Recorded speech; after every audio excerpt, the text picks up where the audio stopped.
28 फरवरी 2026 सुबह के 9 बजे थे। तेहरान के उस स्कूल में 130 बच्चियां अपने भविष्य का सपना देख रही थीं। उनकी उम्र थी 7 से 15 साल। वे पढ़ रही थीं। शायद गणित का सवाल हल कर रही थीं, शायद हिंदी की कविता याद कर रही थीं। उनमें से कई बच्चियां भारतीय फिल्मों की दीवानी थीं। शाहरुख खान को जानती थीं, राजकुमार राव को जानती थीं, लेकिन वे ये नहीं जानती थीं कि आज उनके नाम पर एक युद्ध लड़ा जाएगा। सवाल उठता है, क्यों? क्यों एक ऐसे वक्त में जब ईरान इजराइल के बीच बातचीत की गूंज थी, तभी एक स्कूल को निशाना बनाया गया? इस सवाल का जवाब तेहरान में नहीं है, न ही तेल अवीव में। इस सवाल का जवाब छिपा है वॉशिंगटन डीसी की एक फाइल में। लेकिन इस युद्ध की आग सिर्फ ईरान या इजराइल तक सीमित नहीं है। इसकी लपटें हजारों किलोमीटर दूर आपके शहर, आपके घर, आपके चूल्हे तक पहुंच चुकी हैं। जेफरी एप्स्टीन, एक अरबपति, सेक्स ट्रैफिकर और एक ऐसा नाम जिसने अमेरिकी राजनीति के कई दिग्गजों की नींद उड़ा रखी है। उसकी फाइलों में ऐसे नाम हैं जिनके बारे में बात करना भी मुश्किल है। मार्च 2026, अमेरिका में चुनाव सिर पर हैं। डोनाल्ड ट्रंप दोबारा राष्ट्रपति बनना चाहते हैं। लेकिन एप्स्टीन फाइल का खुलासा उनके लिए सबसे बड़ा खतरा बनकर आया। डेमोक्रेटिक पार्टी के उम्मीदवार ग्राहम प्लेटनर ने खुलकर कहा, ये युद्ध इसलिए छेड़ा जा रहा है क्योंकि डोनाल्ड ट्रंप एप्स्टीन फाइल्स में हैं और व्हाइट हाउस के दूसरे लोग भी। वे डरे हुए हैं कि लोग पूछने लगेंगे कि आखिर ये लोग सत्ता में क्यों बने हुए हैं। प्लेटनर ने आगे कहा, वे अमेरिकी जवानों और ईरानी नागरिकों की जान सिर्फ अपने राजनीतिक हितों की रक्षा के लिए कुर्बान कर रहे हैं। इससे ज्यादा घिनौना काम और क्या हो सकता है? 28 फरवरी 2026, ट्रंप ने सोशल मीडिया पर मेजर कॉम्बैट ऑपरेशंस का ऐलान किया। उन्होंने इसे नोबल मिशन बताया। 130 बच्चियां मारी गईं। तो क्या एप्स्टीन फाइल का खुलासा रोकने के लिए युद्ध छेड़ दिया गया? क्या 130 बच्चियों की जान सिर्फ इसलिए ली गई ताकि कुछ लोगों के राजनीतिक करियर बच सकें? 2 मार्च 2026, अमेरिकी इजरायली हमले में ईरान के सुप्रीम लीडर अयतुल्ला अली खमेनेई की मौत की पुष्टि हो गई। लेकिन इसकी गूंज सिर्फ तेहरान तक नहीं रही। हजारों मील दूर भारत की सड़कों पर हजारों लोग उतर आए। लखनऊ के नखास इलाके में हजारों की भीड़, काली पोशाक में लोग, अमेरिका और इजराइल के खिलाफ नारे। श्रीनगर के लाल चौक पर भी वैसा ही मंजर। जम्मू, रामबन, पंजाब, बिहार, झारखंड, तेलंगाना, हर जगह शिया समुदाय के लोग सड़कों पर थे। सैयद आसिफ अली, शिया समुदाय के नेता, ने ऐलान किया, हम 3 दिन का शोक मनाएंगे। बड़ा इमामबाड़ा और छोटा इमामबाड़ा 3 दिनों के लिए पर्यटकों के लिए बंद रहेगा। सवाल उठता है, एक ईरानी नेता की मौत पर भारत में शोक क्यों? ये समझने के लिए हमें ये जानना होगा कि आयतुल्ला कौन होते हैं। शिया इस्लाम में आयतुल्ला सबसे ऊंचा धार्मिक पद है। वे सिर्फ एक नेता नहीं, बल्कि मर्जाए तकलीद होते हैं, यानी वो मार्गदर्शक जिसकी हर शिया अनुसरण करता है। भारत में दुनिया की दूसरी सबसे बड़ी शिया आबादी रहती है, करीब 4 से 5 करोड़ लोग। इनके लिए ईरान का सुप्रीम लीडर सिर्फ एक राजनीतिक नेता नहीं, बल्कि उनका धार्मिक गुरु है। इसे ऐसे समझिए, हिंदू धर्म में शंकराचार्य का जो स्थान है, लगभग वैसा ही स्थान शिया मुसलमानों के लिए अयातुल्ला का होता है।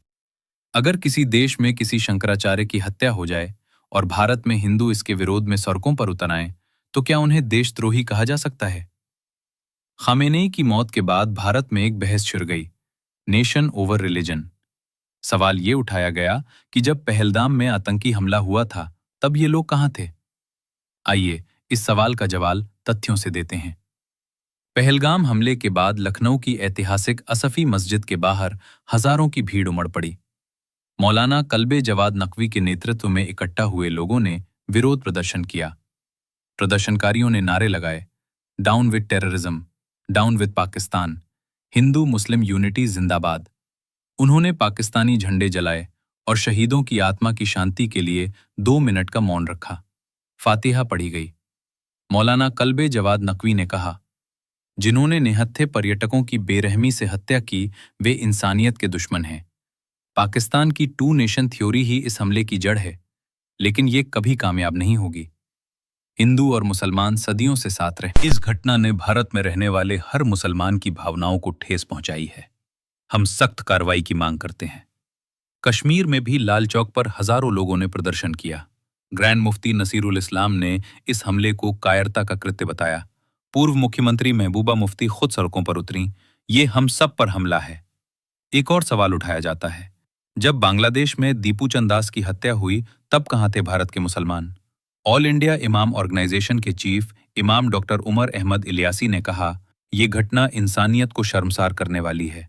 ये हत्या और शव के साथ की गई बर्बरता इस्लाम की शिक्षाओं के खिलाफ है। मैं प्रधानमंत्री नरेंद्र मोदी और गृह मंत्री अमित शाह से हस्तक्षेप की अपील करता हूं। जमीयत उलमाए हिंद के अध्यक्ष मौलाना महमूद मदनी ने कहा, किसी भी व्यक्ति को कानूनी प्रक्रिया के बाहर जाकर किसी की जान लेने का अधिकार नहीं है। इस्लाम किसी की हत्या या अपमान की इजाजत नहीं देता। तो सच ये है कि पहलगाम हो या दीपू चंदास, हर उस घटना पर जहां इंसानियत को शर्मसार किया गया, भारत के मुसलमानों ने आवाज उठाई। ये कहानी मार्च 2026 से पहले शुरू होती है। दिसंबर 2024, बॉलीवुड अभिनेत्री प्रीति जिंटा ने सोशल मीडिया पर एक पोस्ट किया, support the country you live in और live in the country you support. Preeti ने किसी का नाम नहीं लिया था, लेकिन इंटरनेट ने अंदाजा लगा लिया। किसी ने कहा यह दिलजीत दोसांझ के लिए है, किसी ने कहा यह प्रियंका गांधी के लिए है। फिर आया मार्च 2026। खामेनेई की मौत के बाद भारत में मुसलमानों के विरोध प्रदर्शन शुरू हुए और तभी भारतीय क्रिकेटर युजवेंद्र चहल ने ठीक वही लाइन दोहराई, support the country you live इन। ये कोई इत्तेफाक नहीं था। प्रीति जिंटा पंजाब किंग्स की को ऑनर हैं और चहल उनकी टीम के स्टार खिलाड़ी हैं। अब सवाल ये है, जब प्रीति जिंटा ने ये पोस्ट दिसंबर में किया था, तब इसका निशाना दिलजीत दोसांझ और प्रियंका गांधी थे। तब किसी ने ये नहीं पूछा कि नेशन ओवर रिलीजन का सवाल क्या सिर्फ उन पर लागू होता है। लेकिन जब मुसलमानों ने अपने धार्मिक गुरु की मौत पर शोक जताया, तो अचानक यही पोस्ट उनके खिलाफ हथियार बन गया। और इसी बीच दूसरी तरफ 2019 में डोनाल्ड ट्रंप की पूजा हुई, हवन हुए। आज इजरायली प्रधानमंत्री नेतन्याहू की तस्वीरों पर तिलक लगाए जा रहे हैं। उन्हें हिंदू हृदय सम्राट बुलाया जा रहा है। तो सवाल है, जब हिंदू ट्रंप की पूजा करते हैं, नेतन्याहू की पूजा करते हैं, तो ये देशभक्ति है? और जब मुसलमान अपने धार्मिक गुरु की मौत पर शोक मनाते हैं, तो उनसे पूछा जाता है, जिस देश का समर्थन करते हो वहां क्यों नहीं चले जाते? एक और सवाल उठाया जाता है, ईरान में हिजाब अनिवार्य है, वहां महिलाओं पर अत्याचार होता है, तो फिर मुसलमान ईरान का समर्थन क्यों करते हैं? खामेनेई की मौत के बाद सोशल मीडिया पर कई वीडियो वायरल हुए। महिलाएं हिजाब उतारकर जश्न मना रही हैं, लेकिन जांच में पता चला कि इनमें से 95% वीडियो फर्जी थे। कहीं और के पुराने वीडियो को इस समय वायरल किया गया। हकीकत यह है कि ईरान की सड़कों पर, मॉल्स में, यूनिवर्सिटीज में आज लाखों महिलाएं बिना हिजाब के देखी जा सकती हैं। हाल के वर्षों में हिजाब के खिलाफ विरोध इतना बढ़ गया है कि सरकार ने अपने सख्त कानूनों को ढीला कर दिया है। ईरान की 92% जनता मौजूदा हालात से नाखुश है। लेकिन क्या इसका मतलब ये है कि उनके साथ हो रहे युद्ध में हम चुप रहें? क्या इसका मतलब ये है कि उनके धार्मिक गुरु की हत्या पर हम खामोश रहें? दुनिया का करीब 20% कच्चा तेल हर दिन एक ऐसे समुद्री रास्ते से गुजरता है जो नक्शे में सिर्फ एक पतली सी लकीर जैसा दिखता है। इस रास्ते का नाम है स्ट्रेट ऑफ हॉर्मुज। ईरान और ओमान के बीच मौजूद ये जलडमरू मध्य आज दुनिया के सबसे बड़े संकट के केंद्र में खड़ा है।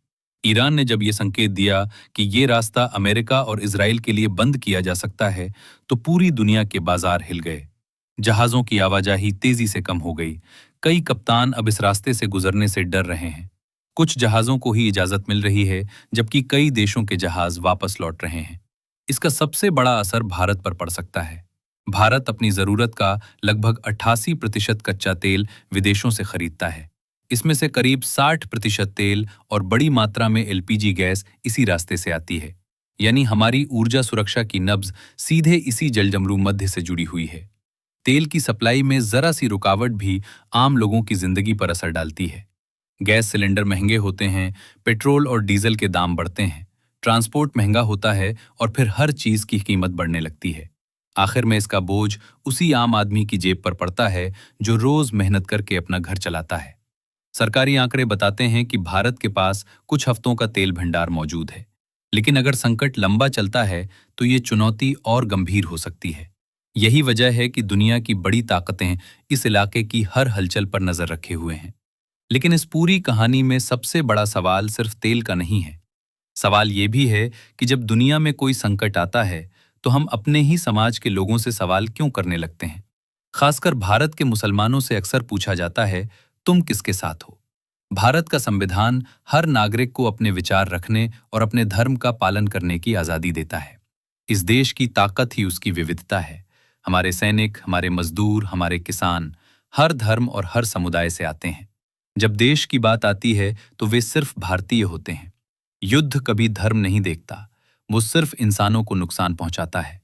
और हर युद्ध में सबसे ज्यादा पिसता है वही आम आदमी, जिसके पास न सत्ता है न ताकत। हो सकता है ये संकट खत्म हो जाए, हालात सामान्य हो जाएं, लेकिन सवाल वही रहेंगे। क्या हम मुश्किल समय में एकजुट रहेंगे या फिर आपस में ही सवाल उठाते रहेंगे? क्योंकि अगर हम बटे रहेंगे तो हर संकट में सबसे बड़ी कीमत हमें ही चुकानी पड़ेगी।